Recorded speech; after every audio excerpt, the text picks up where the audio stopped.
수요예배 나오신 주 안에서 사랑하는 성도님들 환영하고 축복합니다. 우리 옆에 계시는 분들에게 한번 사랑과 또 소망의 인사 같이 나누시죠. 잘 오셨습니다. 잘 오셨습니다. 예, 우리 하나님의 은혜 가운데 이제 또 2022년 또 봄날을 주시고 또 이 주신 봄날에 하나님의 은혜와 사랑이 우리 모두의 삶에 가득 넘쳐나게 되기를 소망합니다. 이제 오늘부터 수요 성경대학 수요 성경 강좌를 같이 좀 진행하려고 해요. 오늘은 전체적으로 구약 성경을 개관하고 그렇게 나누도록 할 텐데, 먼저 진행하기 전에 교회 소식 간단하게 나눕니다. 오늘 우리에게 주신 하나님의 말씀은 디모데후서 3장 16절에서부터 17절까지입니다.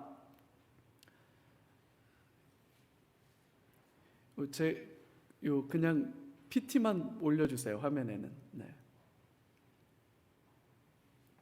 같이 읽을까요? 16절 17절 한 목소리로 읽습니다.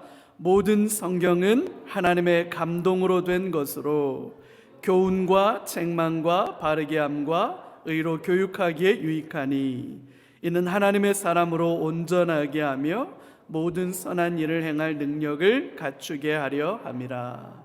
우리가 너무나도 잘 알고 있는 이 말씀은 디모데에게 보낸 바울의 편지입니다.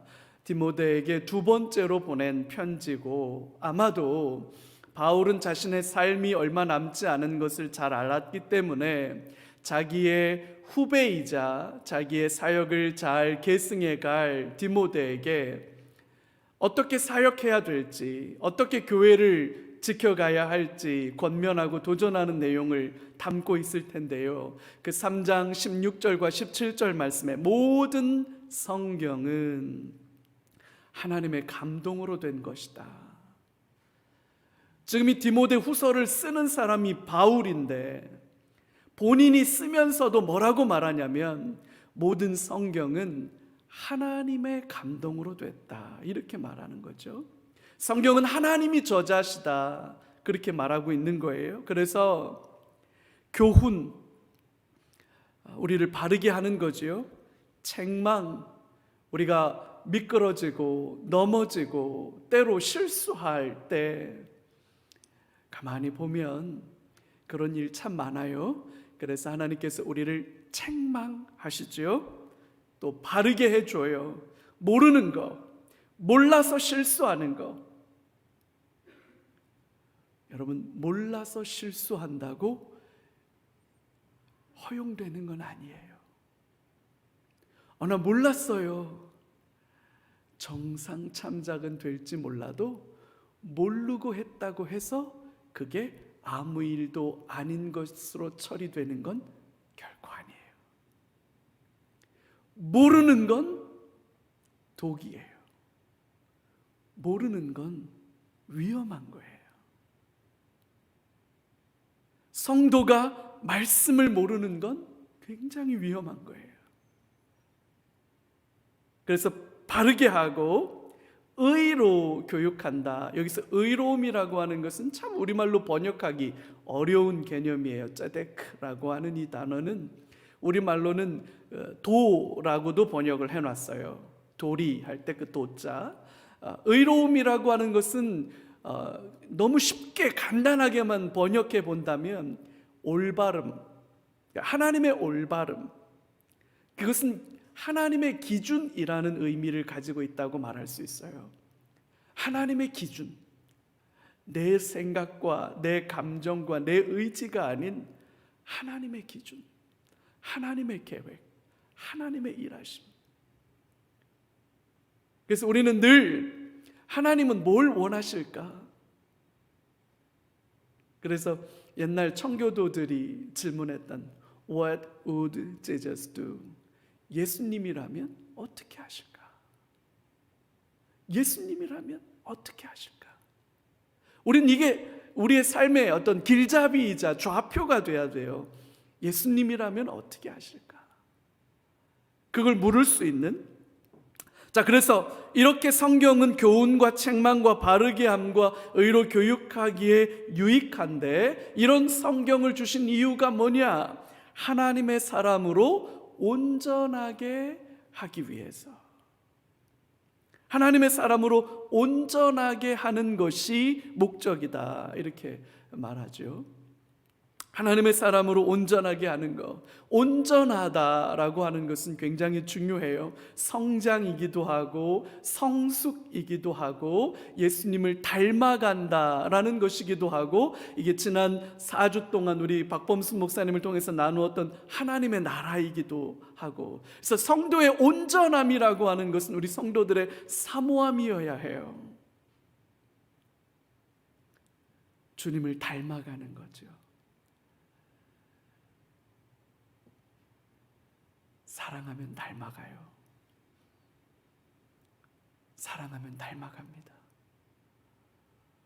부부는 닮아서 사랑하는 게 아니에요. 사랑하니까 닮아가는 거예요.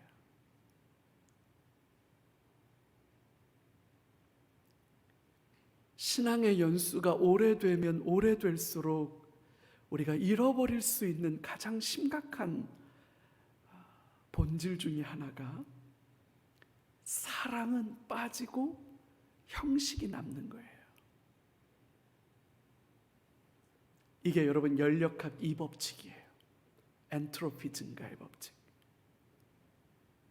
사람은 다 그렇게 돼 있어요, 여러분. 그게 물리 법칙이에요. 그래서 에베소 교회를 향해서 주님이 뭘 책망하세요? 너가 처음 사랑을 버렸다. 왜 버릴까요? 버리고 싶어서 버린 건 아닐 거예요. 어느 순간 그게 사라져 버리는 거예요. 근데 우리가 결코 잃어버리지 말아야 하는 게 있지요. 하나님을 향한 사랑이죠.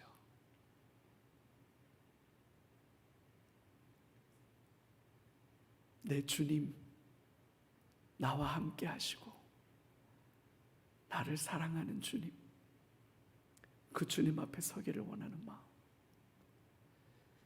그래서 주님 닮아가고 싶은 거예요. 그러다 보니까 닮아지게 되는 거고요. 심지어는 제스처까지 따라해요. 여러분, 조용기 목사님이 한참 사역 열심히 할 때 순복음교회 부목사들은 다 조용기 목사님 같이 설교했어요. 왠 줄 알아요? 사랑하고 존경하니까 그렇게 되는 거예요. 먹는 것까지, 표정까지도 따라해요. 사랑하면 그렇게 돼요. 하나님의 사람으로 온전하게 하는 거, 하나님을 향한 사랑이어야 해요. 우리가 결코 잃어버려서는 안 되는 거. 그래서 온전해져 가는 거죠. 온전한 사람은 뭐 하는 거냐? 선한 일을 행할 능력을 갖추는 거예요. 선한 일을, 선하다라고 하는 것은 하나님 한 분밖에 없어요, 여러분. 착하게 살자, 그거 옆에다가 이렇게 문신 박아놓는다고 착하게 사라지는 거 아니에요. 하나님을 사랑해야, 예수 그리스도를 닮아야 착하게 사라지는 거고, 예수 그리스도가 기준이 되어야 착하게 사라지는 거예요. 그래야 선한 일을 행할 능력이 우리 안에 생기는 거죠. 성숙 없이 사역으로 들어가면 교회가 망가집니다. 기계에 기름을 치지 않고 기계를 잡아 돌리면 그 기계는 망가지게 돼 있어요.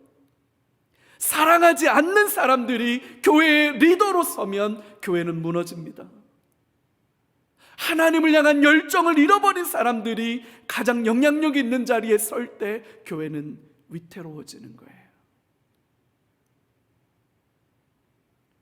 윤활유가 없는 기계가 뻐그덕 돌아가는 것과 똑같기 때문에 그래요. 리더는 누구냐? 하나님 사랑하는 사람이에요. 진짜 영향력 있는 사역자가 누구냐? 하나님 사랑하는 사람이에요. 거기에 생명이 있거든요. 그게 본질이죠. 그래서 선한 일을 행할 능력을 갖춘다. 이게 하나님의 말씀이 우리에게 가져다 주는 거예요. 그래서 우리 교회의 아름다운 전통, 원로 목사님 시대부터 우리 교회는 말씀을 읽고 말씀 앞에 늘 머물러 서는 것이 우리 교회의 가장 큰 자랑이고 전통이잖아요. 우리는 주님이 오시는 그날까지 우리 교회가 이 아름다운 전통과 자랑을 더 아름답게 계승해 갈 수 있기를 소망합니다. 우리의 자녀들은 더 우리보다 말씀을 사랑할 수 있게 되기를 소망합니다. 말씀의 사람들이 우리 교회 안에서 일어나게 되기를 소망합니다. 그래서 말씀을 묵상하는 것과 함께 올 한 해 동안 수요 예배 때 이제 성경 강좌를 통해서 창세기부터 요한계시록까지 하나님의 말씀이 어떻게 흘러가고 있는지를 같이 한번 살펴보도록 하지요. 상반기는 구약을 볼 거예요. 저거 그냥 화면 내려주세요. 예. 그래서 구약을 개관할 텐데, 이 스크롤로 돼 있는 이게 히브리어 성경이에요. 양피지에 이렇게 사본으로 남아있기도 하고, 그렇게 돼서 이게 발굴이 되기도 하고, 그래서 이 구약 성경이 어떻게 우리들에게 창세기에서부터 말라기까지의 구약 성경이 우리에게 어떻게 읽혀져야 하고 보아져야 하는지, 특별히 이거를 성경을 보는 다양한 관점이 있어요. 뭐 구속사적 관점, 언약의 관점, 뭐 여러 가지 관점이 있는데 저는 하나님 나라라고 하는 차원에서 이 구약 성경 전체를 개관할 거고, 우리 여름에 잠시 쉬었다가 9월 달부터는 신약 성경을 개관을 하도록, 그래서 올 한 해 3월 달 지금부터 늦지 않았습니다. 성경 아직 통독 안 하고 계시는 분들은 지금이라도 시작하셔서 올 한 해 이 강좌가 다 진행되는 순서에 맞춰서 성경을 일독하고 끝날 수 있도록, 이미 우리 주보에 나와 있는 것처럼 하면 이미 많이 진행되신 분들은 달려가십시오. 달려가시고요. 늦었다고 생각하지 마시고 같이 따라오셔서 우리가 성경 전체를, 신구약 성경 한 번은 읽고 올 한 해 넘어가면 좋겠어요. 성경 한 통독도 안 했는데 나이 1살 먹는 건 억울하잖아요. 원래 떡국 먹어야 나이 1살 먹는 것처럼 성경 1독해야 나이 1살 먹는 거고, 사실 성경 2독하면 0.5살 먹는 거예요. n분의 1로 줄어드는 거니까. 그래서 성경 10독 하시면 0.1살, 그래서 막 젊어지는 거니까 우리 권사님들, 집사님들 같이 하나님의 말씀 같이 갔으면 좋겠어요. 자, 이 표는 뭐 우리가 너무 잘 알고 있지만 상식과 같은 표니까 한번 좀 봐요. 우리가 가지고 있는 구약 성경이 39권이지요. 그 구약 성경 39권을 이렇게 나눌 수 있어요. 크게 보면 역사서, 그리고 시가서, 그다음에 선지서, 이렇게 세 등분으로 나눠요. 역사서, 시가서, 선지서. 시가서라고 하는 것은 지혜문서 이렇게 말하기도 해요. 근데 이 역사서를 보면, 역사서는 크게 두 도막으로 나누는데, 하나는 모세오경과 그 다음에 일반 역사서 이렇게 나누죠. 모세오경이라고 하는 것은 모세가 기록한 것으로 우리가 믿고 있는 창세기, 출애굽기, 레위기, 민수기, 신명기, 구약 성경의 첫 5권을 말하고요. 그 다음에 역사서는 여호수아서부터 에스더까지, 그리고 시가서는 욥기, 시편, 잠언, 전도서, 아가, 이 5권을 보통 우리가 시가서라 이렇게 부르고요. 선지서도 두 도막으로 나누어요. 대선지서와 소선지서로 나누는데, 이 대선지서와 소선지서로 나누는 기준이 뭡니까? 대선지서는 중요하고 소선지서는 덜 중요한 겁니까? 아니요, 그렇지 않습니다. 이거는 그냥 분량으로 나눈 겁니다. 분량으로. 내용이 많다, 대선지서. 비교적 쉽고 짧다, 그러면 소선지서. 근데 예레미야, 애가는 짧은데 왜 여기 올라가 있습니까? 요 예레미야 때문에 그래요. 그래서 이사야, 예레미야, 애가, 에스겔, 다니엘, 요 5권을 대선지서라고 부르고, 나머지 호세아서부터 말라기까지를 소선지서다 이렇게 말을 해요. 요 정도 분류는 우리가 알고 계시면 조금 더 우리가 이렇게 교양 있는 그리스도인이 되지 않겠습니까? 그죠? 이 정도는 좀 이렇게 알고 계시면 좋죠. 그래서 역사서, 시가서, 선지서 이렇게 구분되고, 역사서는 모세오경과 일반 역사서로 구분되고, 선지서는 대선지서와 소선지서로 구분된다. 이래서 창세기에서부터 말라기까지 39 권을 우리가 성경, 구약 성경이라 한다. 이렇게 해서 3, 9, 27, 그래서 신약은 27권 이렇게 우리가 알고, 그래서 더하면 66권 이렇게 하죠. 자, 오늘은 구약의 전체 10개의 시대를, 구약 전체를 한번 개관해 볼 거예요. 그래서 구약 전체를 10개의 시대로 나누어 볼 수 있다 이렇게 하는데, 구약의 10개 시대의 구분을 어떻게 나누어 볼 수 있느냐, 이걸 좀 머릿속에 그림을 그려놓고 있으면 쉽죠. 첫 번째는 창조 시대입니다.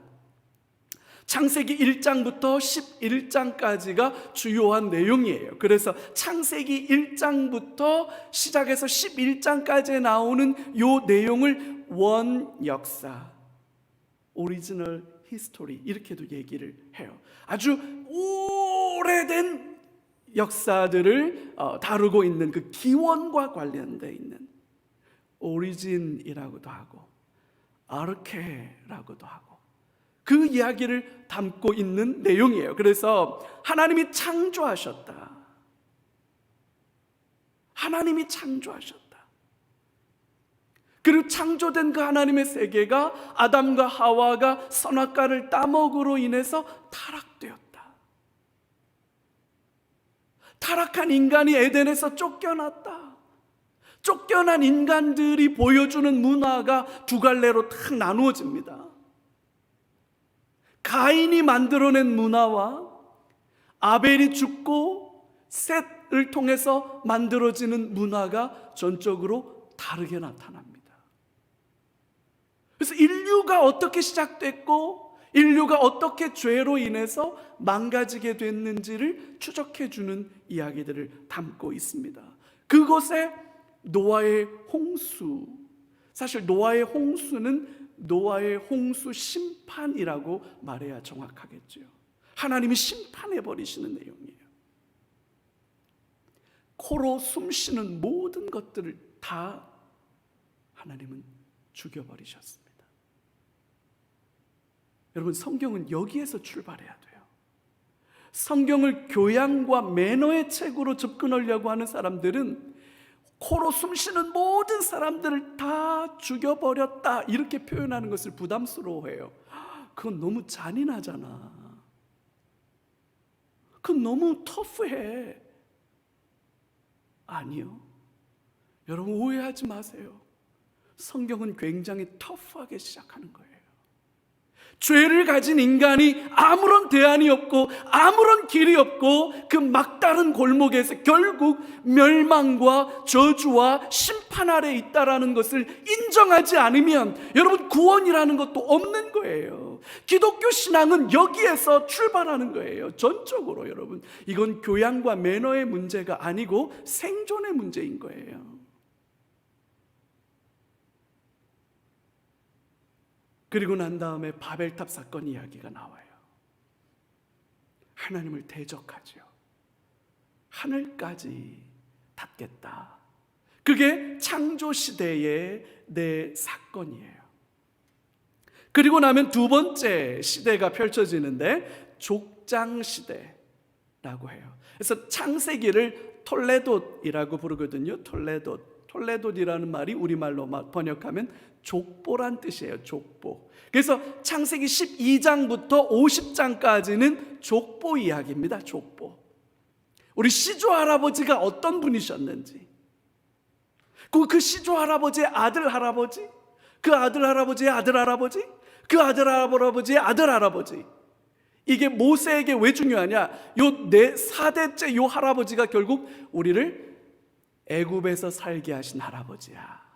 요셉 할아버지지. 근데 요셉으로부터 출발하지 않고 왜 아브라함으로부터 출발하냐? 그래야 우리가 가나안으로 돌아가야 할 이유가 생기기 때문에 그래요. 모세가 이 창세기를 쓰면서 이스라엘 백성들, 출애굽한 이스라엘 백성들에게 이 창세기의 메시지를 던져주면서 하고 싶었던 가장 중요한 메시지가 뭐겠어요? 우리는 back to 가나안. 왜? 우리 시조 할아버지가 오셨던 것. 그래서 족장들의 이야기들이 창세기의 핵심으로 등장하죠. 그래서 아브라함, 그래서 12장에 가면 본토 친척 아비집을 떠나 내가 내게 지시할 땅으로 가라. 내가 너로 뭐가 되게 하겠다? 큰 민족을 이루어서 내가 너로 복이 되게 할 것이다. You will be the blessed. 네가 복이 될 거다. 여러분, 너무너무 놀라운 건요, 우리가 믿음의 조상이라고 말하는 아브라함은 하나님이 첫 부르심 속에 뭘 약속해 주셨냐면 네가 복이 될 거야. 그 얘기는 무슨 얘기예요? 그 아브라함의 아들도 아버지의 그 복을 그대로 갖고 태어나는 거잖아요. 결국 성도란 누구냐? 복 받은 사람들이에요. 그래서 우리는 행복한 성도들을 꿈꾸는 겁니다. 이게 그냥 좋은 얘기 하자고 행복한 성도 말하는 거 아니에요, 여러분. 그리고 아브라함이 100세가 돼가지고 어렵게 아들을 얻어요. 이삭. 기쁨이죠. 100세에 얻은 아들이니까 얼마나 오냐 귀엽게 컸겠어요. 막내. 연목사 딱 보면 막내 티 나요? 저는 저희 어머니 40에 낳으셨고요, 저희 아버님 47에 저를 낳으셨어요. 겁내 귀한 아들이에요, 저. 그래서 모르는 분들은 저를 마지 같다 이렇게 말씀하시고, 저를 좀 가까이서 아는 분들은 사랑받고 큰 막내 같다 이렇게들 얘기하세요.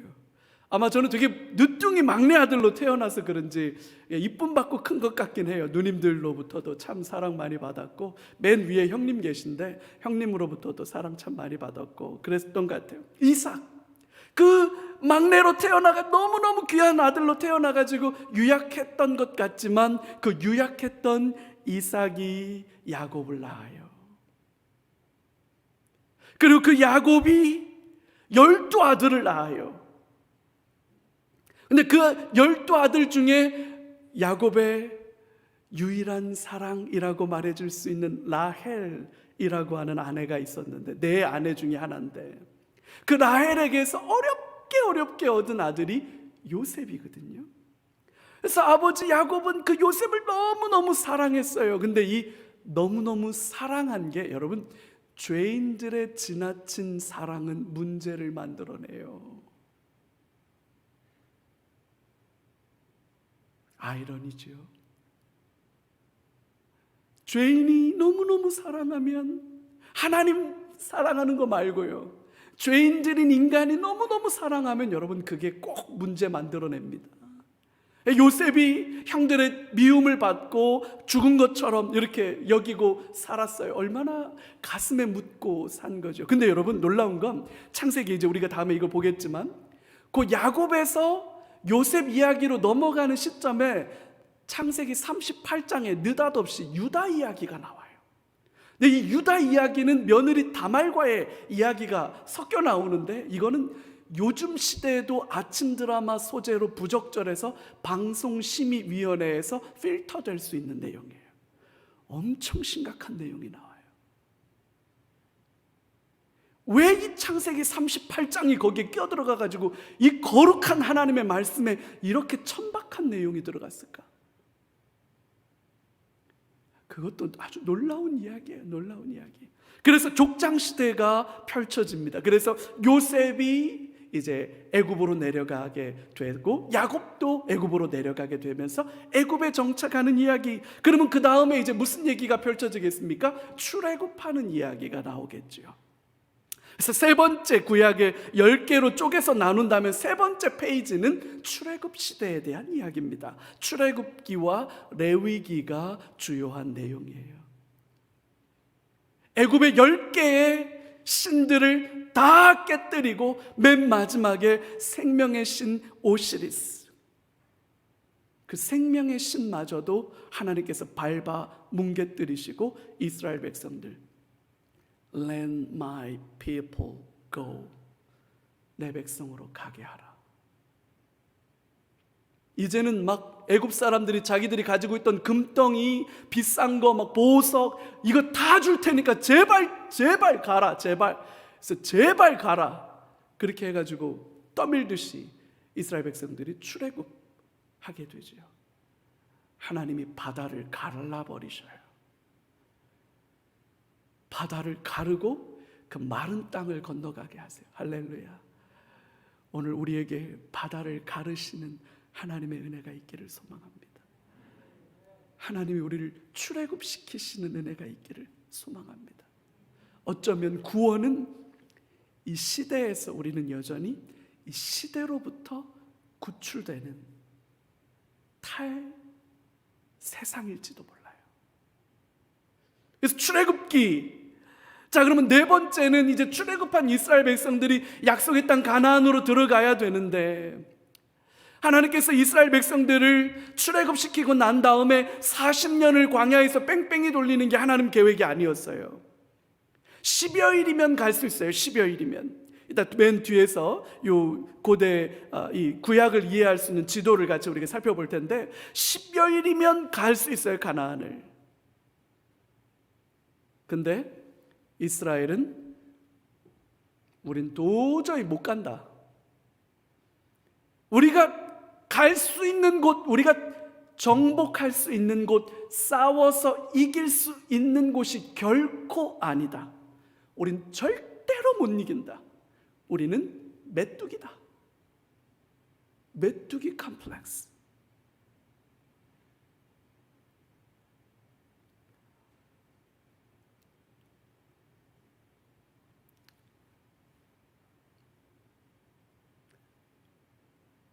제가 이제 40대 중반인데요, 저 20대 때는 제가 40대 중반쯤 되면 전 세계를 뒤집어 놓을 것 같았어요.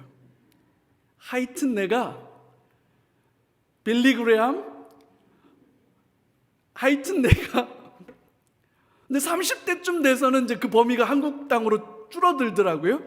오카는 목사님쯤은 내가, 근데 이제 40대가 접어들면서 어라,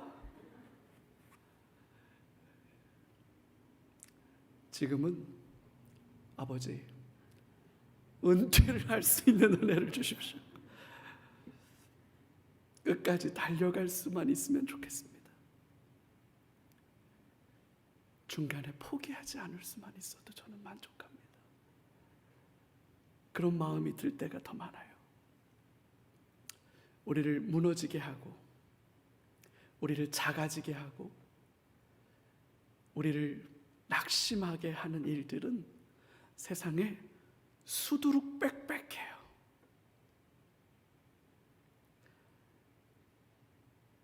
그때나 지금이나 달라진 건 아무것도 없어요. 오직 의인은 믿음으로 살리라. 믿음으로 사는 거예요.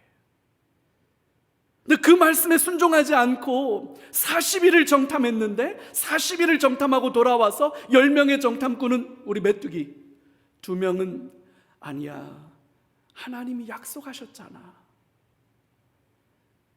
이스라엘 백성들은 결국 그 10명의 리포트를 받아들여요. 그래서 하나님이 너무너무 속상하셔요. 너무너무 속상하셔서 너희들이 정탐한 날수만큼 너희들은 광야에서 헤매게 될 거다. 너희들 중에 한 사람도 가나안에 들어가지 못할 거다. 그 40년 광야에서 난 자들 외에는 아무도 못 들어간다. 딱 2사람, 믿음으로 고백했던 갈렙과 여호수아만 들어갈 수 있다. 광야 시대, 민수기와 신명기, 이게 4번째 페이지예요. 5번째 페이지로 넘어가면 이제 드디어 요단강을 건너서 이제 약속의 땅 가나안으로 들어가는 거죠. 여기가 이제 갈릴리 바다예요. 요 위에가. 그리고 요 밑에 있는 여기가 사해 바다예요. 갈릴리하고 요 사해까지를 잇는 여기가 요단강이에요.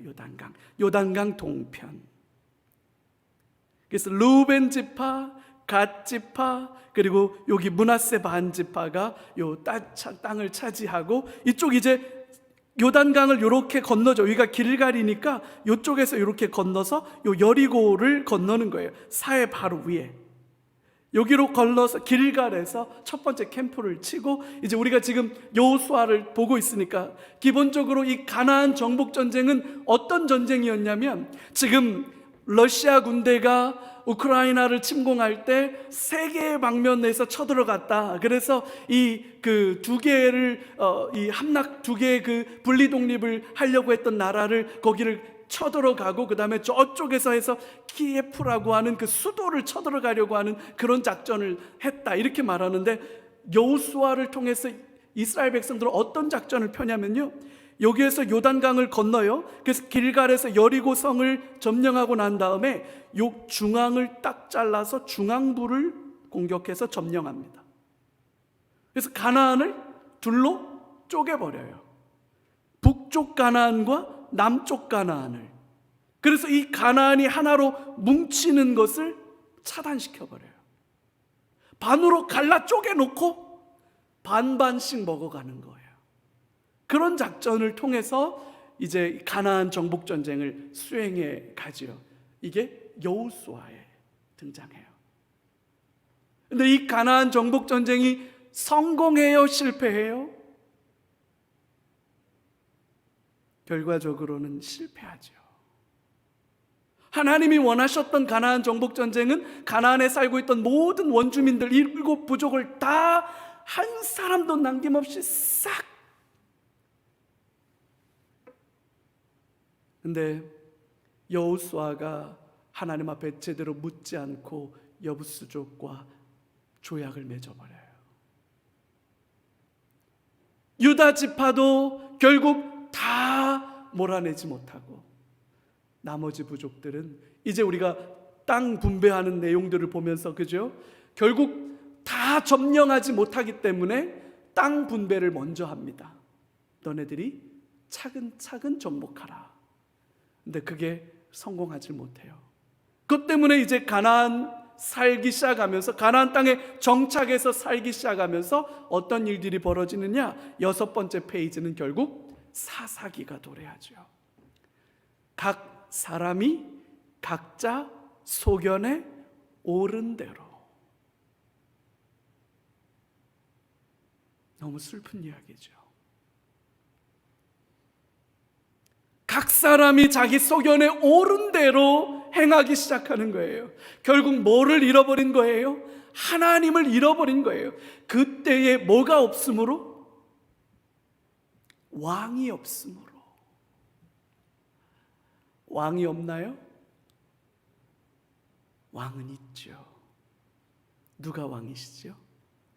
하나님이 왕이시죠.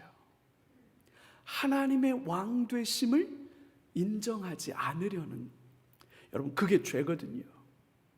선악과를 먹지 말라, 내가 먹는 날에는 반드시 죽으리라.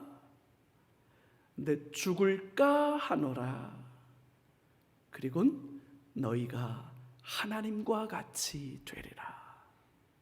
거기에 넘어간 거잖아요. 하나님은 이스라엘에게 왕이 셨어요. 근데 이스라엘은 끝까지 하나님을 왕으로 모시는 것을 싫어해요. 여러분, 그게 우리 안에 있는 죄성이에요. 하나님을 왕으로 모시지 않으면 누가 왕 노릇할까요? 자기 자신이 왕 노릇하게 돼 있어요. 자기 자신이 왕 노릇하니까 그 다음엔 결론이 뭐로 가는 거예요? 모든 사람들은 각자 자기 소견에 오른 대로 하는 거예요. 왜? 자기가 왕이 된 거거든요. 왕이 없으므로 사람들이 각자 소견에 따라서 행동하더라.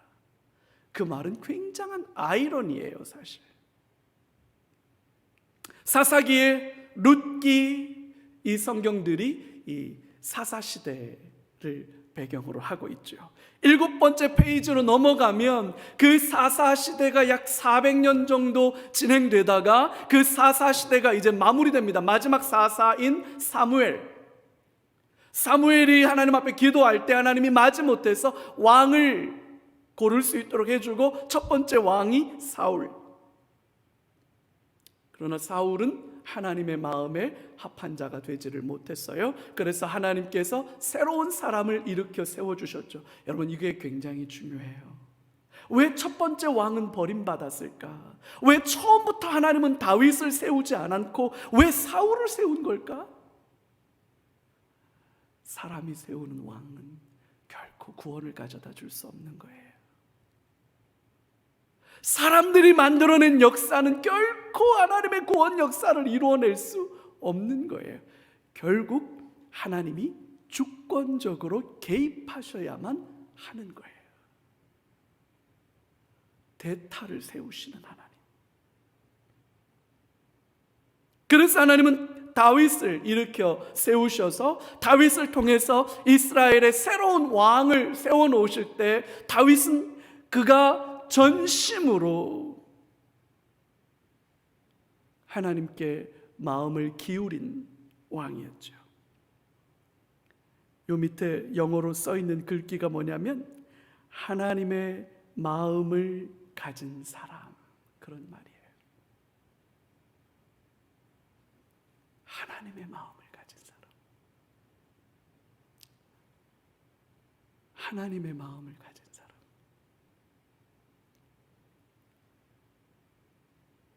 내 평생에 한 가지 소원을 주께 구합니다. 내 평생 주의 전에 살면서 주의 아름다우심을 바라보게 하옵소서. 다른 곳에서 왕궁에서 첫날을 사는 것보다 주의 전에서 주의 집에서 한날을 사는 게 저는 더 좋습니다. 이게 다윗이었어요. 하나님을 사랑하는 사람이었죠. 그 다윗, 그 아들 솔로몬, 그 솔로몬의 아들 때에 가서 나라가 이렇게 파란, 이 초록색과 이 주황색으로 나뉘어져요. 이스라엘, 북이스라엘. 사마리아가 여기 있죠. 남유다, 예루살렘이 여기 있어요. 북쪽의 10개 지파와 남쪽의 2개 지파로 이렇게 나뉘어져서 분열 왕국 시대가 만들어집니다. 열왕기하, 역대하, 그리고 이 시대에 주로 선지서들이 거의 기록됩니다. 북이스라엘을 향해서 호세아와 아모스가 예언합니다. 비교적 북이스라엘을 향한 예언의 메시지가 선지서가 적어요. 그죠? 대부분 누구를 향해서? 요 남유다, 예루살렘, 하나님의 성전이 있는 그들, 다윗의 왕 위를 이어가고 있는 그들을 향해서 이사야, 예레미야, 하박국, 미가, 스바냐, 예레미야, 에가, 요엘, 이런 선지자들이 예언합니다. 한결같은 메시지예요. 돌이키라, 회개하라, 여호와께로 돌아오라, 마음을 다하고 뜻을 다하고 힘을 다해서 하나님께로 돌아오라. 아무리 돌아오라고 해도 말을 안 들으니까 하나님이 막 이 선지서 이사야도 그렇고 예레미야도 그렇고 어떤 막 이야기들을 막 하냐면, 내가 핏덩어리 같은 너희들, 나면서부터 버려진 너희들, 피도 제대로 안 닦아가지고 진짜 핏덩어리, 핏줄도 제대로 못된 너희들, 그런 핏덩어리 같은 너희들을 내가 주워다가 키웠다. 정성을 다해서 키웠다. 아름다운 옷으로 입혔고 내가 최고의 것으로 너를 아름답게 키웠다. 그래서 장성한 아름다운 여인이 됐는데 나가서 창녀짓 하고 있다. 이런 이야기들. 남편을 두고, 사랑하는 남편을 두고 이런 이야기들. 그러니까 선지서는 부셔버릴 거야. 거의 그런 류의 메시지 같은 거예요. 사랑해, 눈이 멀어버리신 하나님, 사랑하는 사람을 빼앗겨버린 견딜 수 없는 분노에 그 아픔에 절규하는 모습으로 하나님이 막 그려져요. 그렇게 하나님은 뜨거운데 사람들은 하나님을 향해 냉정해요.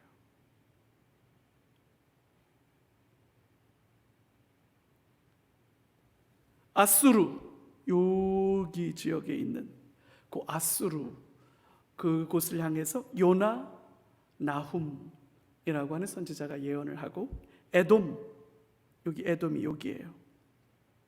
요 에돔 지역을 향해서 오바댜가 예언을 하고 그래요. 그래서 요 선지자들이 일어나서 추상과 같은 목소리로 이스라엘 백성들을 일깨우죠. 결국 이스라엘은 하나님의 말을 안 들어요. 그래서 9번째 페이지는 포로 시대, 슬픔의 시대, 수치와 모욕의 시대, 비루함과 절망의 시대.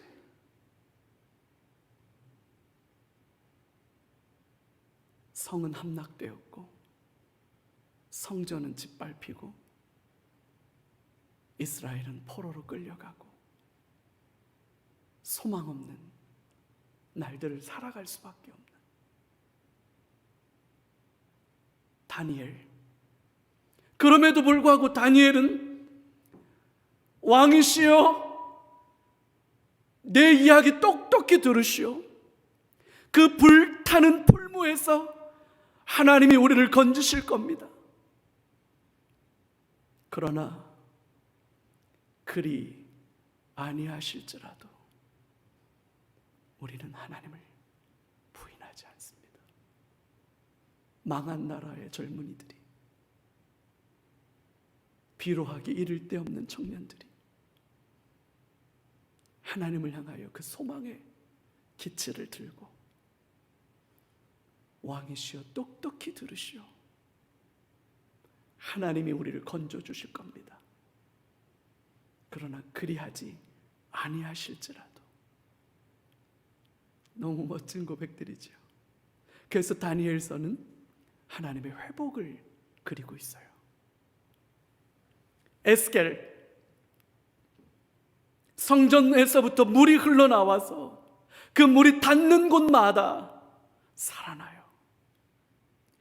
이스라엘 골짜기의 마른 뼈들이 살아나요. 그 키 큰 여호와의 군대가 돼요.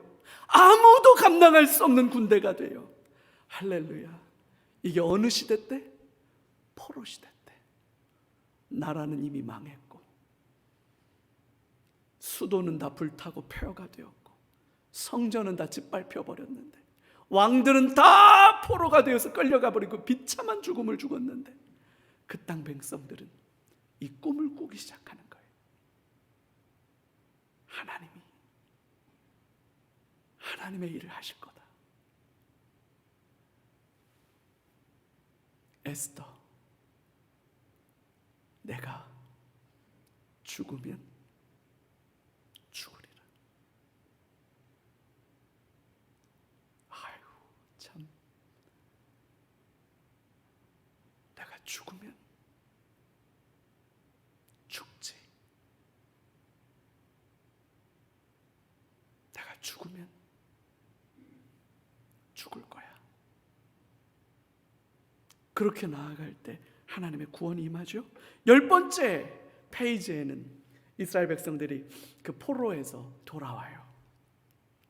여기가 지금 그 이란 지역이죠. 수사라고도 하고, 여기가 지금의 이라크 지역이에요. 이라크 지역.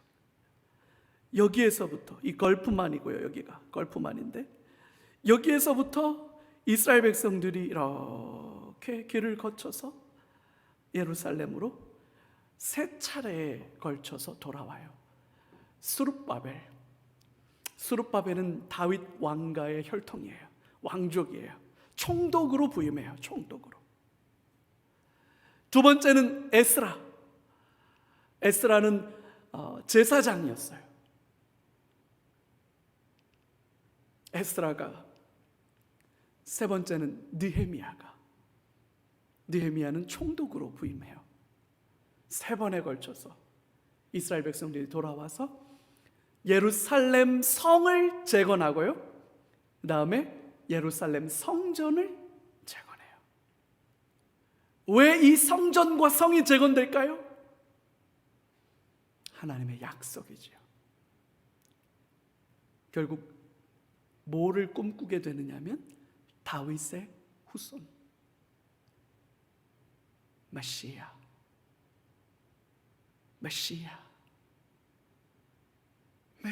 올 거다. 다윗의 후손 메시아가 올 거다. 메시아가 오면 이 무너진 이스라엘을 다시 회복하실 거고, 하나님이 꿈꾸셨던 그 놀랍고 원대한 계획들을 다시 이루실 거고, 우리는 그 땅에 우리 시조 할아버지 아브라함이 꿈꾸었던 너는 복이 될지라, 그 복을 우리가 성취하게 될 거다. 메시아가 올 거야. 그 꿈으로 성벽을 재건하고 성전을 재건한 거예요. 그리고 이제는 뭘 하겠어요? 메시아를 기다리는 거죠. 그렇게 해서 에스라, 느헤미야, 요거는 역사서고, 학개 선지서, 스가랴 선지서, 말라기 선지서. 말라기가 맨 마지막 구약 예언서예요. 선지서. 이 말라기가 그 메시아를 기다려요. 그러면서 구약의 마지막 성경 말라기가 메시아를 기다리면서 끝나요. 그렇게 구약이 이 10페이지로 구성되어 있답니다. 이게 지금 지도거든요. 이걸 조금 이렇게 머릿속에 좀 이해를 하고 계시면, 여기가 지금 이스라엘, 요 쬐끄맣게 돼 있는 요게 갈릴리 바다하고 사해예요. 지금 이집트, 요르단, 레바논이 있고, 시리아가 여기 있고, 이라크가 여기 있고, 이라크 북부 지역, 여기가 아수르 제국이 있었던 곳이 히타이트, 아수르.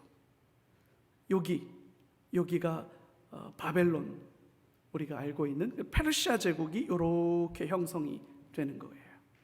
이게 지금 현재 지도예요. 여기가 지금 터키고 이렇게 돼 있는데, 자, 이집트, 이스라엘, 터키, 지금 여기가 소아시아, 우리 계시록 보고 있는 곳이 주로 요 지역이에요. 요 지역.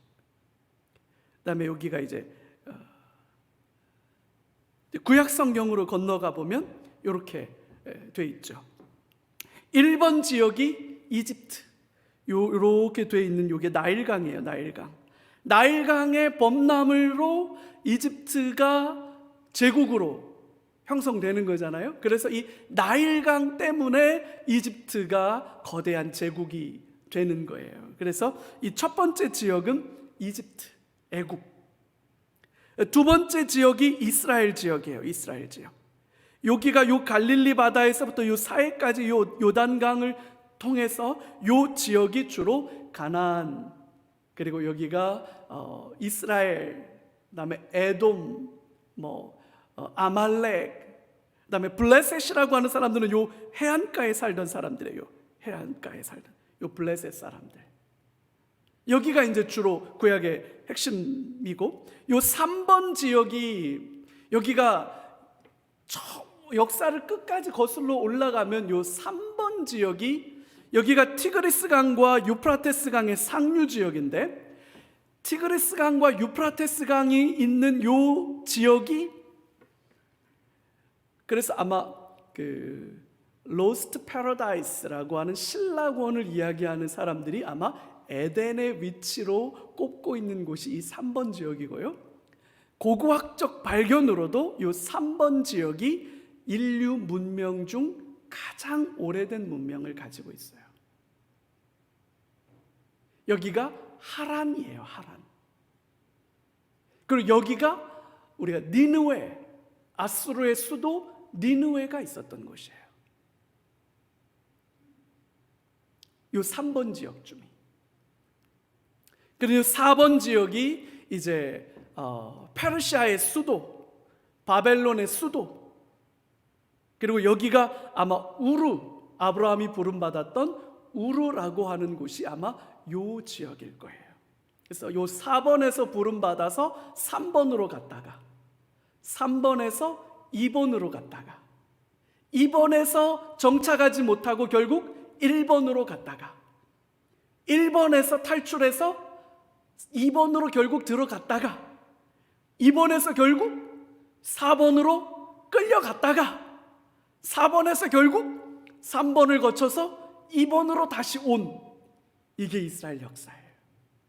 그래서 이 정도의 지리적 감각을 좀 가지고 구약 성경을 보면 우리가 좀 구약 전체를 이해하는데 도움이 될 거예요. 우리 이 말씀 같이 한번 읽고 오늘 강의를 마무리하죠. 함께 읽을까요? 시작. 이 예언의 말씀을 읽는 자와 듣는 자와 그 가운데 기록한 것을 지키는 자는 복이 있나니 때가 가까움이라. 여러분, 하나님의 말씀, 물론 이 요한계시록에서 이 예언의 말씀이라는 것은 직접적으로는 요한계시록을 가리키는 것으로 봐야 하는데, 이 예언의 말씀이라고 한 이 요한계시록 말씀에만 국한되어지는 것이 아니라 이 말씀은 확대해서 하나님의 말씀, 신구약 성경, 구약 39권, 신약 27권을 다 포괄하는 것으로 이해하고 받아들여도 충분히 가능한 해석이죠. 그래서 하나님의 말씀을 뭐 하는 자가 복이 있다고요? 첫 번째, 읽는 자. 말씀을 읽어야 압니다. 말씀을 읽는다는 것은 무슨 뜻이냐? 듣는다는 거예요. 말씀을 읽고 말씀을 듣는다라고 하는 것은 말씀을 읽고 말씀을 깨닫는다, 말씀이 무슨 의미인지를 이해한다, 묵상한다, 말씀의 거울로 내 삶을 비추어 본다, 말씀으로 내가 주님께로 나아간다. 이 성경, 모든 성경은 하나님의 감동으로 된 것으로 교훈과 책망과 바르게 함과 의로 교육하기에 라고 말했던 이 네 가지가 읽는 자와 듣는 자와 그 가운데 기록된 것을 뭐하는 자? 지키는 자. 그 사람이 복이 있어요. 특별히 우리에게 중요한 것은 뭐냐? 때가 가까워졌다. 여기서 때가 가까워졌다라고 하는 것은 두 가지 의미예요. 종말의 때가 다가오고 있다. 종말의 때가 다가오고 있다라고 하는 것은 요한계시록에서 무슨 의미로 전달해 주는 거냐면, 종말의 때가 다가오고 있다. 첫 번째, 종말의 때가 다가오면 다가올수록 악한 사탄, 마귀는 교회를 어떻게 한다? 더 거세게 공격한다. 그래서 때가 가까웠다라고 하는 것은 교회가 신앙을 지키고 믿음을 지키고 진리 위에 서는 것이 수월하다는 거예요? 어렵다는 거예요? 명백하게 어려워지고 있다, 더 어려워질 것이다 라고 하는 전망을 가지고 하시는 말씀이 때가 가깝다라고 하는 말의 의미예요. 따라서 어렵고 더 어려워진다면 교회는 그 어려워지는 세대를 살아낼 길이 어디에 있어요? 어디에 있어요? 예언의 말씀을 읽고 듣고 지키는 거, 거기에 답이 있는 거예요. 이거 말고는 아무 데도 답이 없어요, 여러분. 또 하나, 때가 가깝다라고 하는 것은 무슨 얘기냐? 예수님이 오셔서 심판하시겠다는 거예요. 근데 이 심판은, 믿는 자들에게 주어지는 심판은 영광이에요. 믿지 않는 자들에게 주어지는 심판은 저주와 형벌이에요. 그럼 우리가 끝까지 믿음을 지킬 때, 때가 가깝다, 우리 주님이 우리를 이기게 하시고 승리하게 하셔서 우리를 이 모든 상황에서 견디게 하신다, 그 소망을 바라보게 하는 거기 때문에 여러분, 숨 꼭 참는 거 어금니 한번 콱 깨물고 견디면 되지. 왜요?